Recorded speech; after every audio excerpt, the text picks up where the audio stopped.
Yo yo yo, balik lagi di channel Kang Rekap. Tempat kita bedah tuntas semua alur cerita manhwa kesayangan kita. Gila, nggak kerasa kita udah sampai di chapter 41 sampai chapter 45 aja nih. Kita langsung aja gaspol ke chapter 41 terlebih dahulu. Chapter 41 dibuka tepat di tengah konfrontasi emosional antara karakter utama kita, Ezio Gangrim dan Shinsuo. Dengan tatapan menuntut, Shinsuo bertanya, "Apa kau berniat untuk tidak pernah menemuiku lagi setelah kita keluar dari sini? Apa karena itu kau selalu menjaga jarak di antara kita?" Seo Gangrim hanya bisa terdiam, tangannya terkepal erat, tak mampu menjawab. Dalam benaknya, Seo Gangrim mengakui bahwa itulah alasannya. "Aku tidak akan menemui mereka lagi setelah keluar dari tempat ini," pikirnya. Terungkap sebuah motivasi tragis di balik sikap dinginnya. Hanya dengan cara itulah, mereka semua akan aman saat Baek yang datang untukku. Setelah hening sejenak, Seo Gangrim menghela napas dan berkata,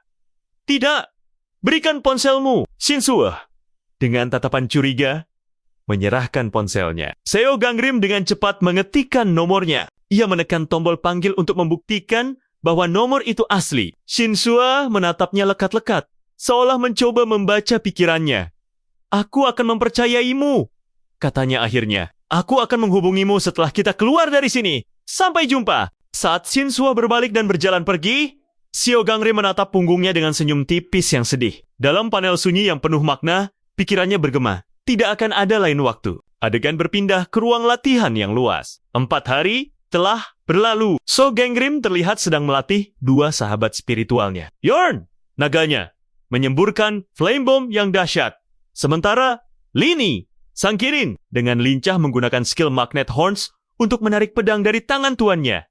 Skill level up, Flame Bomb, skill milik Yorn, Flame Bomb, telah naik level ke secondary Ghostly Grade. Setelah sesi latihan yang melelahkan, Ezio Gangrim berbaring di lantai. Tiba-tiba, dua notifikasi sistem muncul di hadapannya. Paket hadiah Dewa telah tiba. Sebuah item dari Father of Gods and Human Zeus telah tiba. Sebuah item dari Hero of Life with no possessions Liu Bei telah tiba. Akhirnya, gumam Seo Gangrim. Di hadapannya muncul 3 item luar biasa.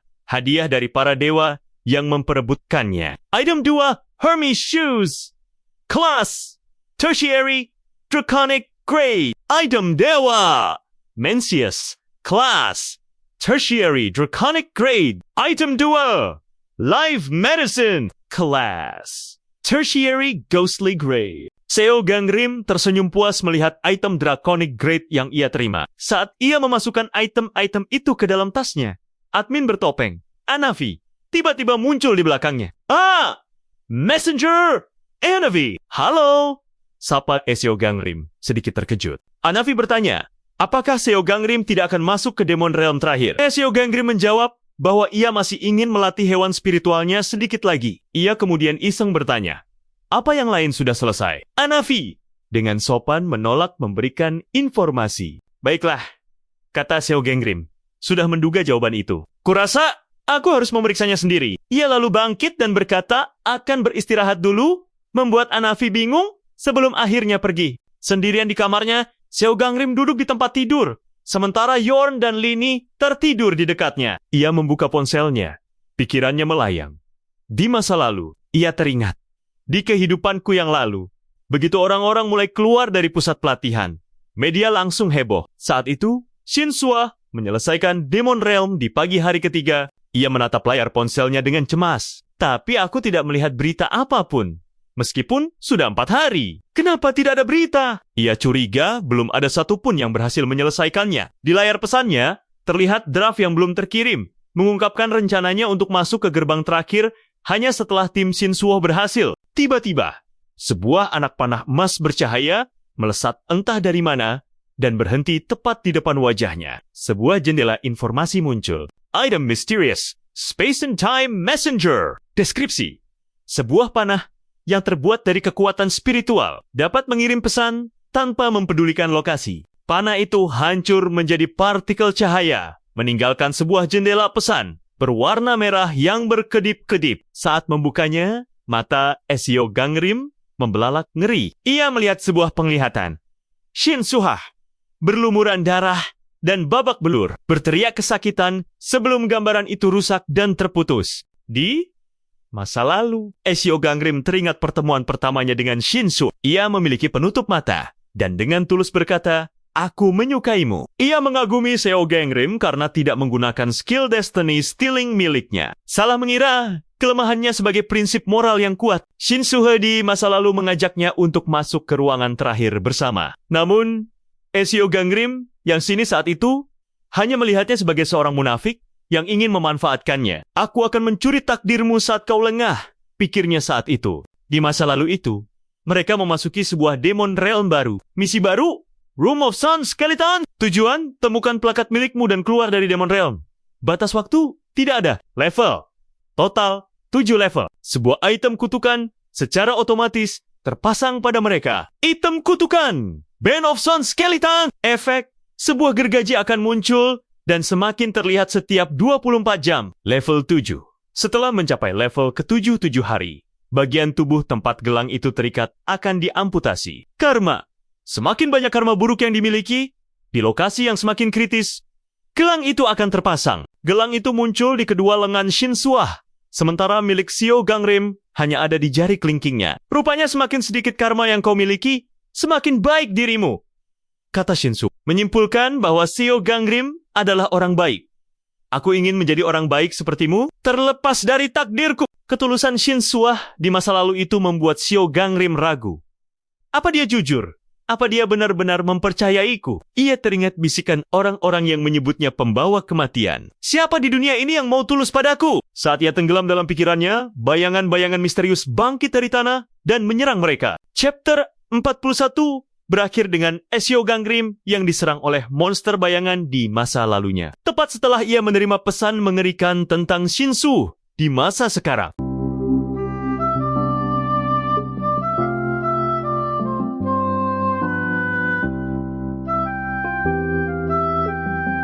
Chapter 42 dibuka dengan melanjutkan kilas balik yang emosional. Di dalam Room of Sound Skeletons, karakter utama kita, Ezio Gangrim, menatap Shinsuah yang terluka parah setelah melindunginya dari serangan monster bayangan. Dikelilingi jejak darah dan sisa-sisa monster, ia tertawa getir. "Aku akan lari lebih cepat jika tahu mereka tidak akan mengejar ke ruangan lain." Ia mengungkapkan bahwa jendela takdirnya tidak memberikan informasi taktis seperti itu. Shinsuah dengan wajah cemas mencoba menenangkannya.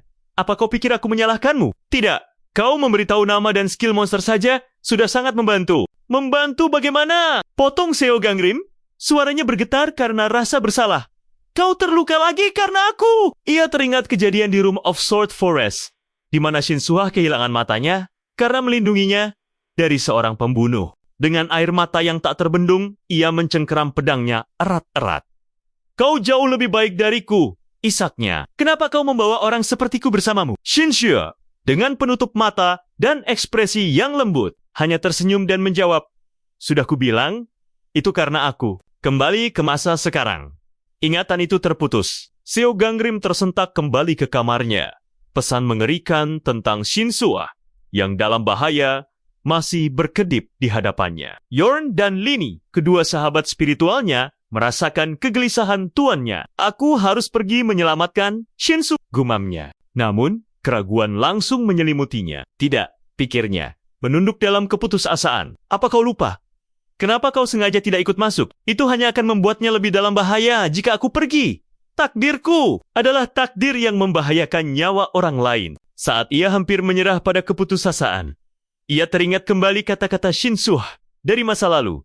"Aku suka caramu yang mencoba melawan takdirmu." Kenangan itu dan janji Shinsuah bahwa ia bisa membantunya lain kali, memberinya kekuatan. Kembali ke masa sekarang, karakter utama kita, Seo Gangrim, akhirnya memutuskan untuk masuk ke Room of Sound Skeleton sendirian. Di sana, ia disambut oleh sekelompok para dewa. Salah satunya bernama Baekrang. "Hei, hei, hei, Gangrim ada di sini," sapanya. Baekrang bertanya kenapa ia terlambat dan di mana Shinsuho. Lalu menawarkan informasi dengan imbalan, Seo Gangrim harus menerima salah satu dewa mereka. Ezio Gangrim mengabaikan tawaran itu. Tatapannya tetap dingin. Para dewa lain mulai mengejeknya. "Kau seharusnya lebih khawatir tentang dirimu sendiri." Mereka menunjuk pada gelang gergaji terkutuk yang terpasang di leher, pergelangan tangan, dan pergelangan kakinya. "Kepalamu akan putus jika kau tidak menyelesaikan tempat ini dalam 7 hari. Bahkan dalam situasi mengancam nyawa itu, Fokus Seo Gangrim hanya satu. Dengan ekspresi dingin dan suara rendah, ia bertanya lagi pada para dewa. Jadi, kau tidak tahu di mana Shinsu? Kesal karena tidak mendapat jawaban. Seo Gangrim memutuskan untuk mencari Shinsu sendirian. Ia membuka sebuah gulungan peta. Navigasi, Demon Realm Map, nama Room of Stone Skeletons, telah terdaftar. Tingkat eksplorasi 0%.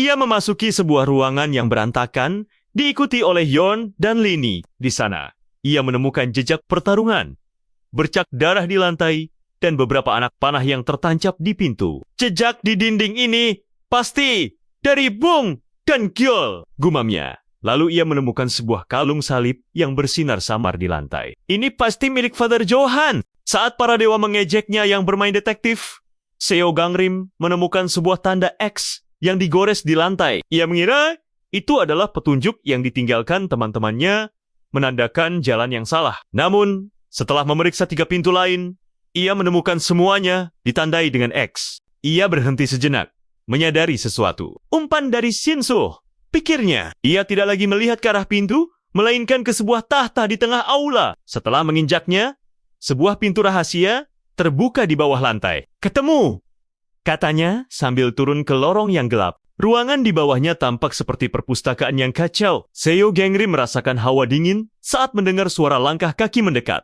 Bersiaplah, bisiknya pada Yorn dan Lini. Tiba-tiba, dari kegelapan, muncul segerombolan monster bayangan dengan mata merah menyala. Tanpa ragu, Seo Gangrim menghunus pedangnya. Yorn menyemburkan api sementara Lini menciptakan gelembung air yang menjebak beberapa monster. Pertarungan sengit pun dimulai di tengah lorong yang sempit, dikelilingi oleh rak-rak buku yang berantakan. Ada banyak sekali, tapi sepertinya tidak ada yang terlalu kuat, pikir Seo Gangrim. Namun, saat ia menebas salah satu monster, ia terkejut melihat wajahnya. Itu adalah Yunbum. Bukan, ini hanya monster bayangan, katanya pada dirinya sendiri untuk tetap fokus. Tiba-tiba, monster bayangan lain menyerangnya dengan gerakan yang sangat ia kenali.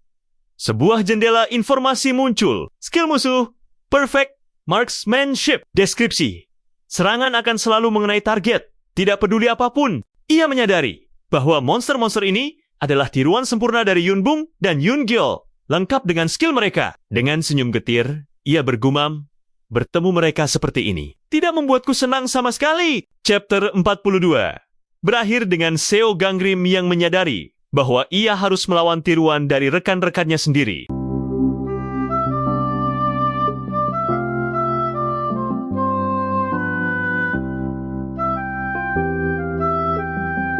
Chapter 43 dibuka tepat di tengah pertarungan sengit. Karakter utama kita, Seo Gangrim, berhadapan dengan monster bayangan yang meniru wujud rekan-rekannya, Yunbum dan Yungyol.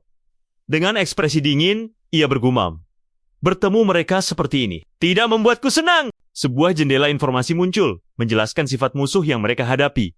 Profil monster, Shadow Thief, kelas Primary, Humanly Great. Deskripsi, memiliki kemampuan untuk meniru kemampuan manusia. Monster ini bisa meniru penampilan dan kemampuan mereka yang masuk ke Demon Realm. Kelemahan, tidak bisa meniru hal seperti kepribadian dan keyakinan. Seo Gangrim dengan cepat menyadari kelemahan kunci dari monster ini. Ia melihat tiruan Yungulo menembakkan senapannya secara acak dan membabi buta. Sesuatu yang tidak akan pernah dilakukan oleh Yungulo asli yang sangat teliti. Sisi baiknya adalah jika aku menyingkirkannya, panah-panah ini juga akan menghilang, pikirnya. Tiba-tiba, tiruan Yunbom mengaktifkan skill baru yang mengerikan. Firing Squad memunculkan puluhan senapan spektral yang mengarah lurus ke arah Seo Gangrim. Terjebak dalam posisi yang sulit, ia sadar pedangnya tidak akan bisa menjangkau dan jaraknya terlalu dekat untuk menghindar. Tepat saat puluhan senapan spektral akan menembak, sebuah suara berteriak dari atas. Master! Hyungnim! Naik ke sini! Ternyata Yunbum, Yungyol, dan Jang Taehun yang asli telah menemukan jalan lain dan berada di lantai atas. Mereka dengan cepat menarik Seo Gangrim yang terluka ke tempat aman. Yungyol yang cemas bertanya, apakah ia baik-baik saja? Tapi Seo Gangrim hanya menatap ke bawah. Kupikir ruangan di sebelah sini adalah penjara, katanya. Kata penjara itu memicu ingatan mengerikan dari pesan Space and Time Messenger yang ia terima di masa sekarang, yaitu penglihatan tentang Shinsu yang terluka parah. Dengan wajah panik, ia bertanya pada dirinya sendiri, Apa Shinsu versi di sini? Mereka segera menyusuri koridor penjara yang gelap dan diterangi obor. Suasana terasa sunyi dan mencekam.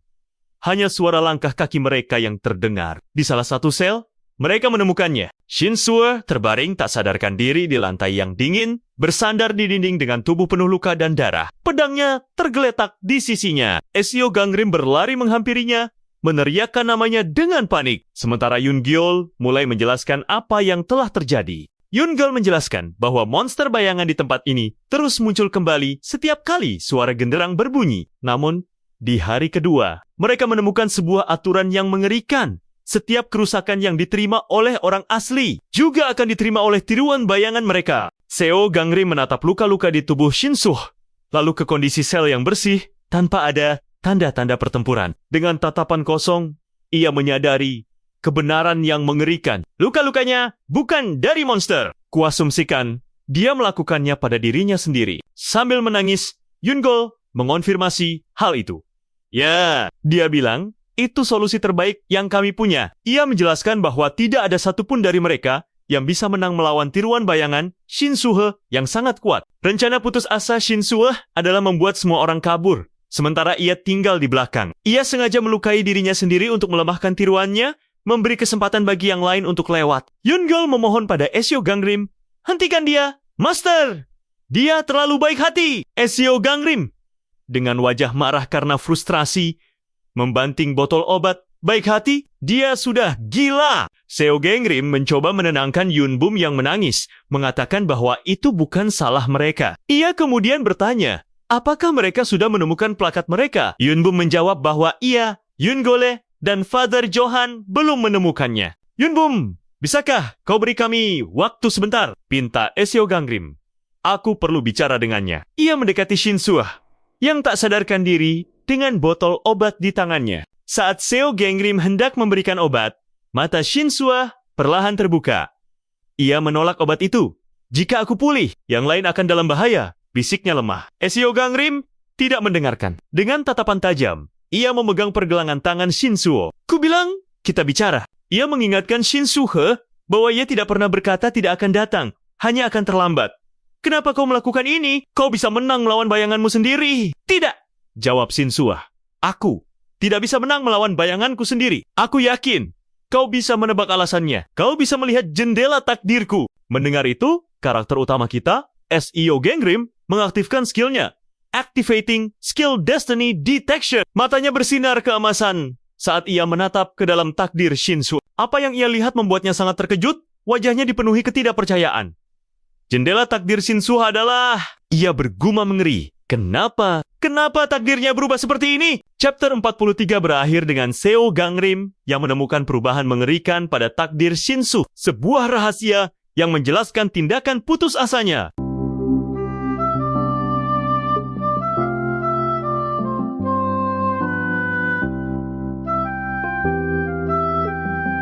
Chapter 44 dibuka dengan momen yang paling menegangkan. Shinsu, dengan wajah putus asa, berkata pada karakter utama kita, Seo Gangrim, bahwa ia tidak bisa menang melawan bayangannya sendiri. Kau bisa melihat jendela takdirku, bisiknya. Menyuruh Seo Gangrim untuk melihat sendiri alasan dibalik keputusasaannya. Seo Gangrim mengaktifkan skill Destiny Detection. Matanya yang keemasan terbelalak saat ia melihat isi jendela takdir milik Shinsu. Apa yang ia lihat adalah sesuatu yang seharusnya tidak ada di sana.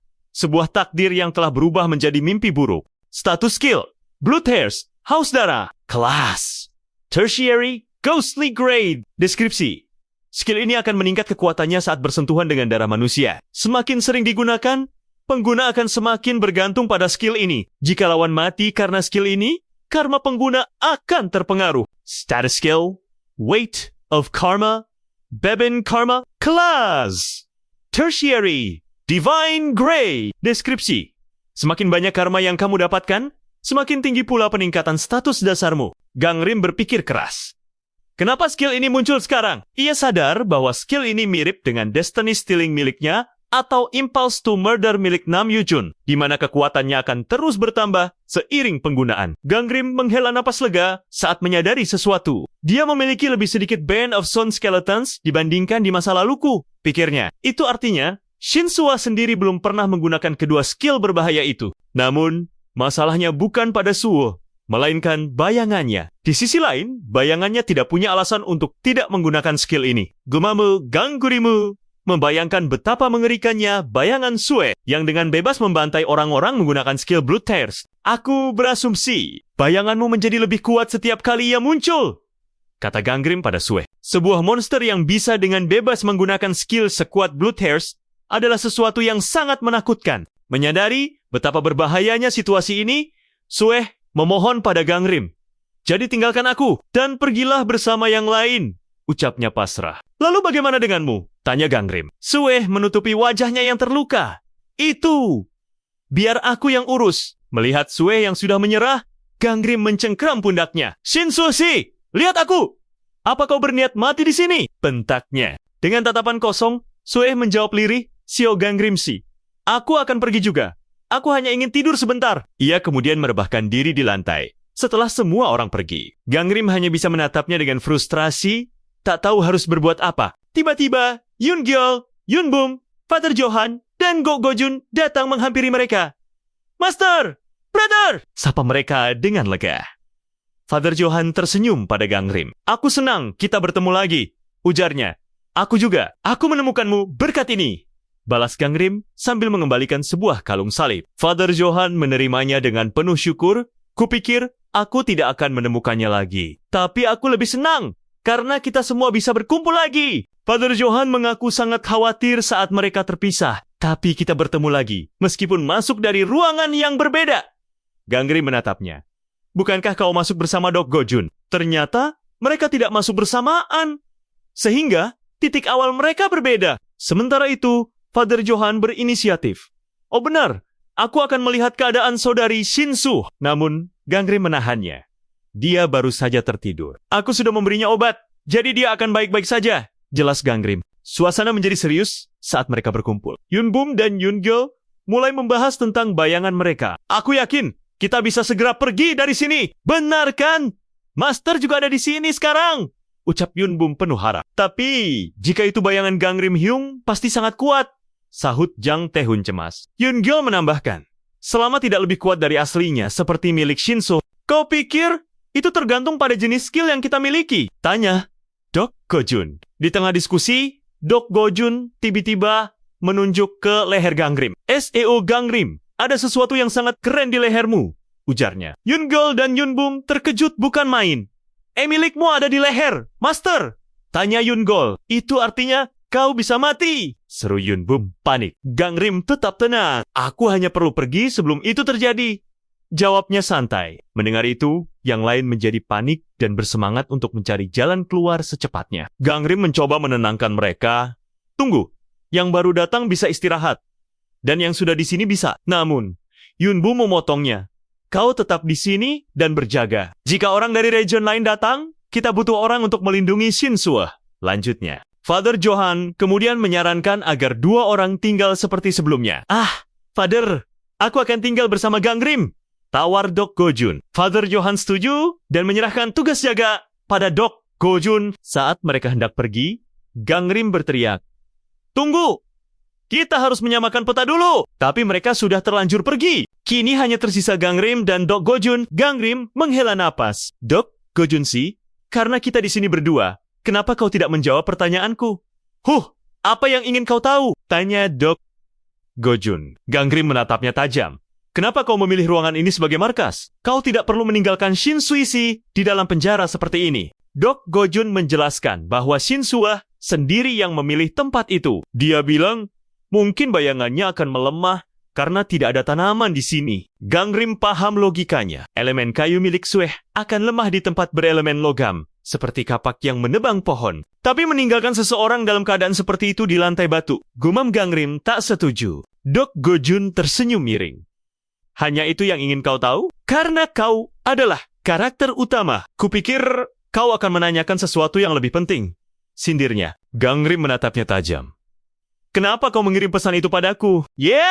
Pertanyaan seperti itu. Jadi kau sadar, akulah yang mengirimnya. Aku khawatir karena kau tidak datang selama 4 hari. Bagaimana kau mendapatkan Space and Time Messenger? Itu barang yang cukup mahal untuk seorang trainee. Tanya Gangrim, mengalihkan pembicaraan. Itu rahasia, jawab Dok Gojun sambil mengedipkan mata. Ia lalu mulai mengoceh lagi. Kurasa kau sudah tahu karena kau seorang regresor. Tapi sepertinya kau tidak memprediksi situasi ini. Jika kau mau terus bicara omong kosong, lebih baik. Potong Gangrim kesal. Dok Gojun merebahkan dirinya dengan santai. Mendapatkan gergaji mesin di seluruh tubuhmu. Berapa banyak karma yang sudah kau kumpulkan? Tanyanya tiba-tiba. Apa maksudmu? Balas Gangrim. Kau tahu apa yang kubicarakan. Band of Stone Skeletons itu, lokasinya berubah berdasarkan apa yang telah kau lakukan dalam hidupmu. Dok Gojun melanjutkan penjelasannya dengan nada mengerikan. Semakin banyak hal buruk yang kau lakukan, semakin kritis lokasi ikatannya. Ia menunjukkan tangannya. Milikku di sini karena mereka ingin mengakhiri hidupku sebagai seorang penulis. Ia menatap lurus ke arah Gangrim. Dan semakin banyak karma yang kau kumpulkan, semakin kuat bayanganmu. Jadi, apa intinya? Tanya Gangrim. Suaranya tegang. Dok Gojun tertawa lepas. Ini hanya lucu bahwa kau telah melakukan hal-hal buruk seperti itu. Padahal kau selalu berpura-pura menjadi orang baik. Katanya, sambil menirukan gerakan mencekik lehernya sendiri. Ia menatap Gangrim dengan intens. Aku ingin tahu apa yang terjadi di kehidupan masa lalumu. Sio Gangrim, aku penasaran. Orang seperti apa kau sebenarnya? Chapter 44 berakhir dengan Dok Gojun yang menatap Sio Gangrim dengan tatapan penuh selidik dan rasa ingin tahu yang mengerikan, mempertanyakan identitas dan masa lalu kelam sang karakter utama.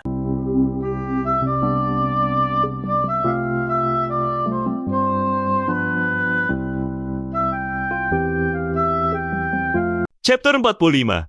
Kali ini bakal panas banget guys. Chapter sebelumnya ditutup dengan Dok Gojun yang natap tajam Seo Gangrim. Dengan senyum sinis, Dok Gojun bertanya, Seo Gangrim, aku penasaran. Sebenarnya, orang seperti apa kau ini? Suasana begitu tegang.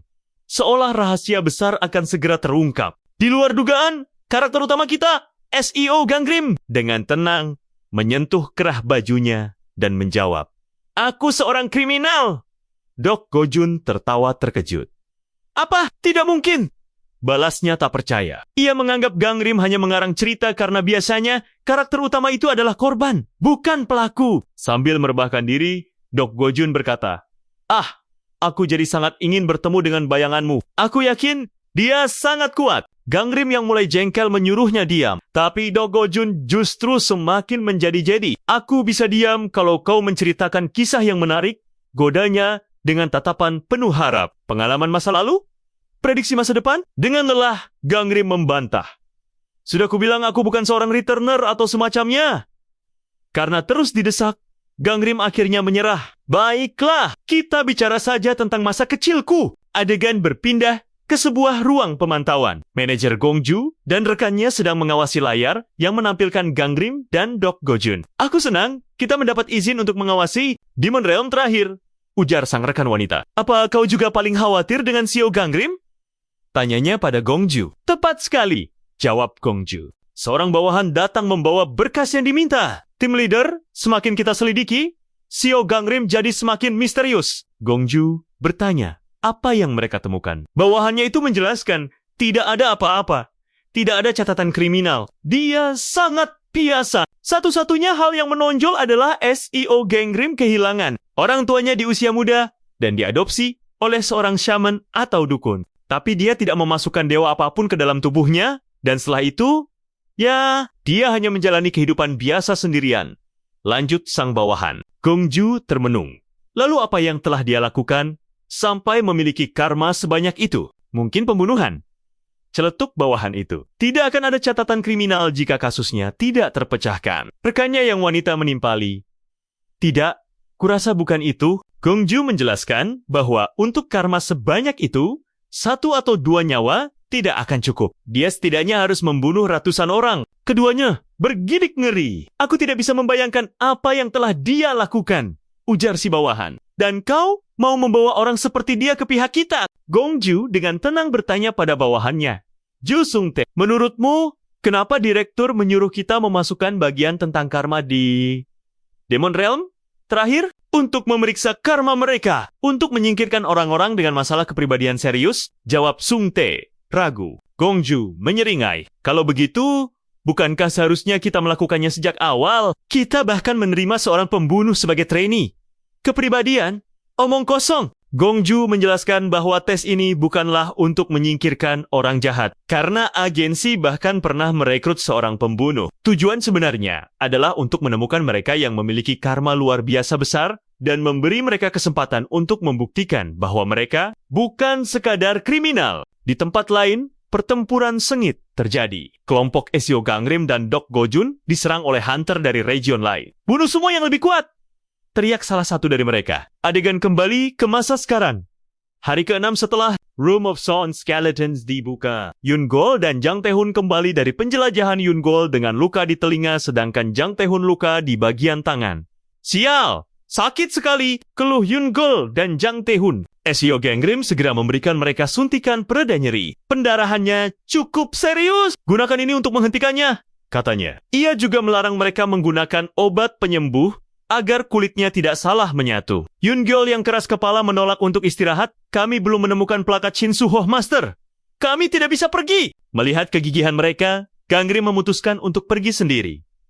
Aku akan memeriksa ruangan berikutnya. Kalian tetap di sini. Tapi keduanya menolak. Akhirnya, Gangrim menugaskan Lini untuk menjaga mereka. Aku akan kembali sebelum genderang berikutnya berbunyi janjinya sebelum pergi. Sambil berjalan sendirian, Gangrim berpikir, lokasi plakatnya berbeda dari kehidupan masa lalunya. Ia terus-menerus menghindari pertarungan dengan bayangan yang terus muncul kembali. Baginya, itu hanya buang-buang tenaga. Ia pun mulai menebas bayangan-bayangan yang menghalangi jalannya dengan mudah. Membuat para dewa yang mengamati dari jauh berkomentar, "Wah, Ezio Gangrim sudah cukup kuat sekarang." Dia membantai mereka semua. Para dewa jadi khawatir. Aku jadi takut. Seberapa kuat bayangannya nanti? Gangrim, yang juga belum pernah melihat bayangannya sendiri, merasakan kekhawatiran yang sama. Saat itulah, matanya menangkap sesuatu yang berkilau di antara tumpukan buku. Sebuah plakat kayu tergeletak di dalam kotak kaca. "Itu dia!" serunya. Gangrim mendekat dan melihat plakat itu. Warnanya sama dengan yang dimiliki Shinsuo di masa lalunya. Plakat itu dilindungi oleh sebuah penghalang agar hanya pemiliknya yang bisa menyentuhnya. Saat tangannya melewati penghalang dan menyentuh plakat itu, sebuah notifikasi sistem muncul. Notifikasi sistem. Plakat telah didapatkan. Anda telah mendapatkan plakat Ezio Gangrim. Gangrim tertawa getir. Aku hanya beruntung dalam hal-hal yang mengerikan, keluhnya. Notifikasi lain muncul, memberitahukan bahwa ia telah memenuhi syarat dan pelatihan akan selesai begitu ia keluar dengan plakat itu. Tiba-tiba, indranya menajam. "Seseorang di sini!" gumamnya. Di luar, sekelompok hunter sedang bertarung saat Gangrim tiba-tiba muncul di tengah mereka. "Halo!"